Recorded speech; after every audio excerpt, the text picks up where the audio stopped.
Ito ang mukha ng isang anak na kayang pumatay ng sariling ina para sa pera. At ito ang kusina kung saan siya itinago sa loob ng 4 na taon. Taong 2016, nawala si Maria Evelyn Sayos, 54, sa Dasmariñas, Cavite.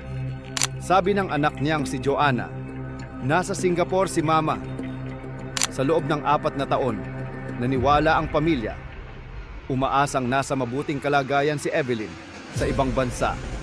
Ngunit noong July 2020, habang nagre-renovate, binasag nila ang septic tank. Sa ilalim ng semento, si Evelyn. Ang totoo, 4 na taon na siyang nakabaon sa sarili niyang bakuran, selyado sa loob ng isang sementadong septic tank. Paano humantong sa ganitong kalupitan ang buhay ng isang ina? Ang ugat pala ng trahedya ay ang sarili niyang pamilya. Agosto 2016, nagkaroon ng matinding pag-aaway sa pagitan ni Evelyn, ng kanyang anak na si Joanna, at ng live-in partner nitong si Ronald. Ang pinagmulan, pera at mga personal na alitan. Sa gitna ng galit, doon na nagawa ang karumal-dumal na krimen. Ayon sa pulis, hinampas siya ng martilyo, saka sinaksak sa leeg sa loob mismo ng kanyang bahay. Ang mga suspek, ang anak niyang si Joanna at ang boyfriend nitong si Ronald James Ruby. Ngunit hindi doon nagtapos ang kilabot. Para mapagtakpan ang ginawa, binalot ang kanyang katawan, inihulog sa septic tank sa bakuran, at tinakpan ng makapal na semento upang hindi umamoy at hindi matuklasan.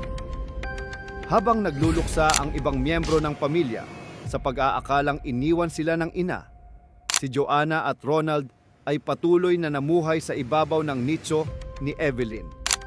Sa tuwing nagtatanong ang kapatid ni Joanna, ang laging sagot, nasa Singapore si nanay, busy sa trabaho, ngunit walang lihim na hindi nabubunyag.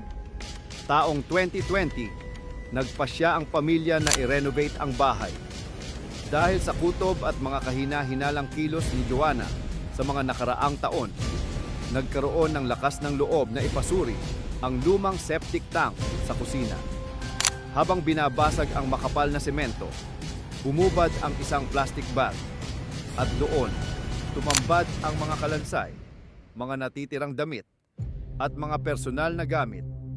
Agad na kinumpirma ng pagsusuri, iyon nga ang nawawalang si Maria Evelyn Sayos. Ang kanyang sariling kusina ay naging 4 na taong piitan ng kanyang labi. Ang hustisya ay unti-unting gumulong nang maaresto ang mga suspek. Ngunit ang sugat na iniwan ng kasong ito sa publiko at sa natitirang pamilya ay hindi na mabubura. Isang ina na ang tanging hangad ay mapabuti ang pamilya, ang pinagkaitan ng buhay at dangal ng mga taong dapat sana ay nagpoprotekta sa kanya.